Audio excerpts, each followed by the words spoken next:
अस्सलाम वालेकुम दोस्तों, मैं हूं असलम आलम और आप देख रहे हैं गल्फ़ एक्सपर्ट।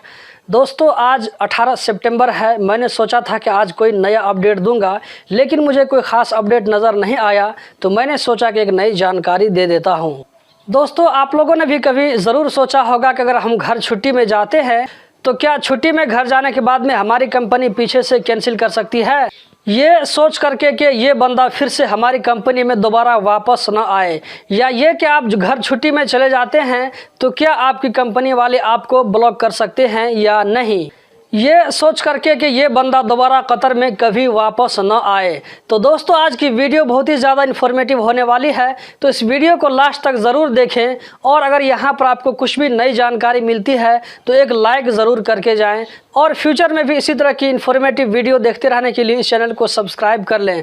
तो दोस्तों हम चलते हैं आज के असल मुद्दे की तरफ। आपके घर जाने के बाद आपकी कंपनी आपका इकामा आईडी कैंसिल कर सकती है और नहीं भी कर सकती है। मान लीजिए कि आप छुट्टी में घर जा रहे हैं और आपके इकामा पर 6 महीना डेट है। 6 महीना के बाद ही आपका इकामा आपका आईडी एक्सपायर होगा। तो जब तक आपका आईडी एक्सपायर नहीं होता है तो तब तक आपकी कंपनी आपका इकामा या आईडी को कैंसिल नहीं कर सकती है। दोस्तों इस तरह की जो इन्फॉर्मेशन होती है मैं आप लोगों के साथ में जो शेयर करता हूं, ये मैं गवर्नमेंट के किसी ऑफिसर से पूछ करके नहीं करता हूं, बल्कि मैं कतर में बहुत दिनों तक रहा हूं और अपना एक्सपीरियंस आप लोगों के साथ में शेयर करता हूं, क्योंकि ये सारी चीज़ मैं खुद अपनी आंखों से देखा हूं, अपने हाथों से ये सब सारा काम किया हूं।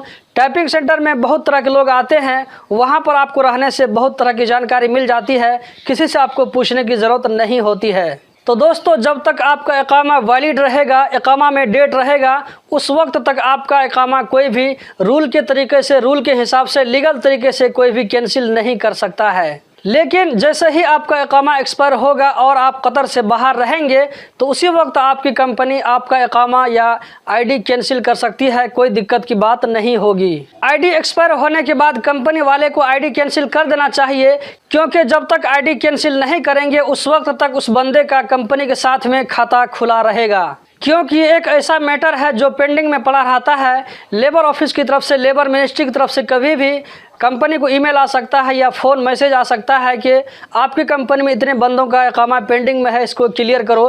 क्लियर करने के बाद में आपकी कंपनी क्लीन हो जाती है। मेरे कहने का मतलब है कि अगर आईडी एक्सपायर हो जाता है तो कंपनी वाले को इसको कैंसिल कर देना चाहिए। अब दूसरा सवाल कि अगर आप घर छुट्टी में जाते हैं तो क्या पीछे से आपकी कंपनी आपको कतर में आने के लिए ब्लॉक कर सकती है।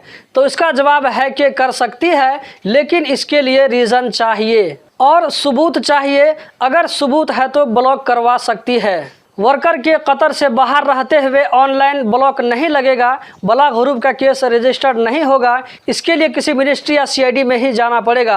अगर वहां जाकर के खाली मुदीर बोलता है कि ये बंदा मेरी कंपनी में नहीं आएगा, दूसरी कंपनी में आना चाहता है, इसको ब्लॉक करो, तो दोस्तों इस तरह ब्लॉक नहीं होगा। उसके लिए ठोस रीज़न चाहिए। जैसे मान लीजिए कोई आदमी अगर कंपनी के साथ में फ्रॉड करके गया है, चोरी करके गया है, या इसी तरह कुछ कांड करके गया है, तो इस सूरत में कंपनी वाला उसको ब्लॉक करवा सकता है। अगर आप नॉर्मल तरीके से छुट्टी में गए तो ब्लॉक नहीं करवा सकता है, क्योंकि कंपनी वाले के पास में कोई रीज़न नहीं रहेगा। बहुत सारे वर्कर के घर जाने के बाद वो जब आदमी कंपनी को बोलता है कि मैं तुम्हारी कंपनी में नहीं जाऊंगा, तो मुदीर खाली धमकी देता है, तो अब कतर नहीं आ सकते हो। तो दोस्तों इस तरह की धमकी से नहीं डरना चाहिए। आपके कतर में रहते हुए कंपनी वाले आपका ब्लॉक ह्रूफ लगा सकते हैं। इसके ऊपर मैं कल ही डिटेल से वीडियो बनाया हूं, अगर आपने नहीं देखा है तो देख लीजिए।